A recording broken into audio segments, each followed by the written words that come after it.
Chair, Conference, Dave Hutchinson, Area Distribution Rep, Leeds branch. To move motion 75 on behalf of our branch. Conference, I would hope this motion is self-explanatory. It touches on, again, on the ageing workforce within the NGV function, and I don't think it's just an issue in the Leeds area. Anyone who passed their car licence after January 1997 would automatically be eligible to drive an NGV vehicle on grandfather rights. That's 22 years ago, in fact. In the Leeds area, the agency figures on this function alone in the last financial year average out over 400 hours. That's with regular resourcing meetings, and we're actually trying to address the reduction of agency going forward. But the pool of resource to drive these vehicles are getting smaller and smaller each year to draw upon. This motion is seeking an agreement with Royal Mail to roll out a training programme similar to Career Path, which had an emphasis on addressing the shortfall of LG1 drivers initially.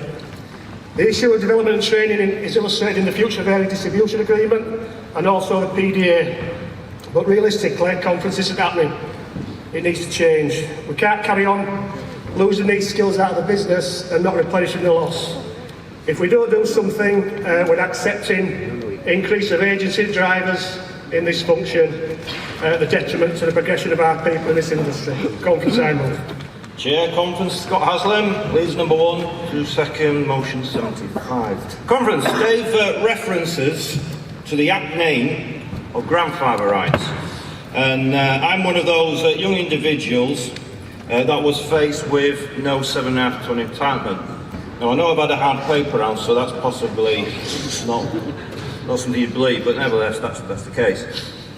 I bypassed that skill level and jumped straight to the heavy goods licence back in 2003. And this is the problem really, this is the real issue. Regardless of whether you want to drive a vehicle plated at 7.5 tonne, 4 tonne, or whether it's a vehicle plated at 32 tonne, the process of achieving that licence is almost identical. You need a car licence, you need to pass your medical, you need to pass your theory and hazard perception, or it certainly was back then anyway, and you have to pass that practical test. And actually it's entirely possible that the two vehicles, or the two classifications, can be the same size.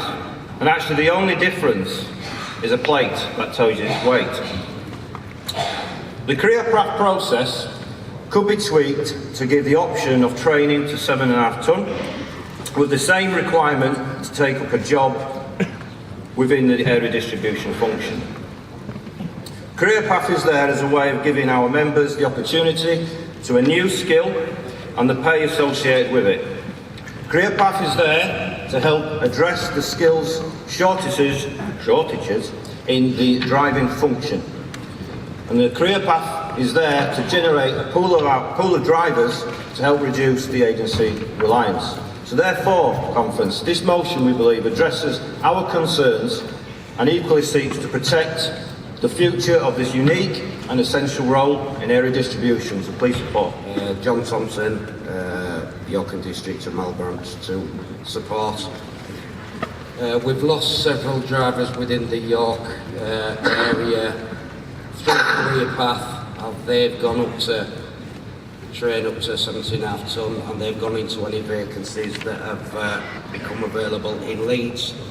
People that have paid for their own licences, it's only slightly more to get 17 tonne licence or the old class 3 than it is to get 7.5 tonne.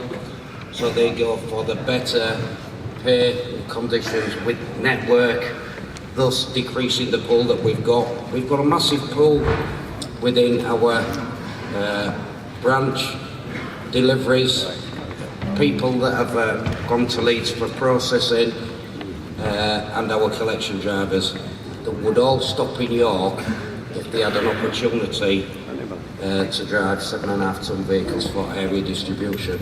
So I think if we tweak the career path to allow people to just train up to 7.5 tonne, we keep more within the locality and not lose the drivers to the network.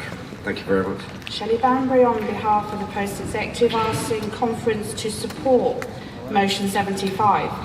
And in supporting and taking and welcoming the motion being on the pad, and thanks to Dave, Scott and John for your contributions. Driver Career Path originally had the section for 7.5 tonne training in it, but due to national, not just Royal Mail, national shortage of LGV drivers, the focus aimed on LGV driving training. But unfortunately, due to last year's 4 pillars introduction and straight into a network review, and this year the merry-go-round of management changes, Career Path hasn't run for 18 months. So we have a resourcing working group set up which will cover Driver Career Path, and as part of those discussions we've already started the consultation on 7.5 tonne training. So within that, we accept that every time we train someone to LGV, we take another person of a 7.5 tonne licence out of area distribution. And on cost, to be fair, for the business, surely it's better to introduce training for 7.5 tonne than it is to bring in an agency driver with the lack of skills and knowledge of the business. Now, the recruitment activity that took place last year took on 204 new LGV drivers, and I think we took on 16 MGV drivers, and the majority of those were Royal Mail drivers. We didn't go externally. But again, what we've done, we've taken away our pool of drivers where we'd created a training pot and we've got lots of people there that we could use at peak. We've now taken them into the operation, which is positive, but we now need to fill that pool back up and increase our training profile. But I don't want us to restrict ourselves to Driver Career Path, because the business do have this apprenticeship that they have to pay into. And as part of that apprenticeship, we are in discussions with them on 7.5 tonne training through that as well. So the problem with that, I suppose, is that takes a year. Doing it through Career Path is far shorter, but I think we can try and use both to ensure that we can get as many people trained up internally to make sure that we have the coverage in area distribution that we have in logistics. Look, conference, how could you not support anything that is going to give training for our members and allows them a life skill that they can take through the business and improve what they've got? So conference, please support. Those in favour, please shout. Down. Those against? It's carried unanimously.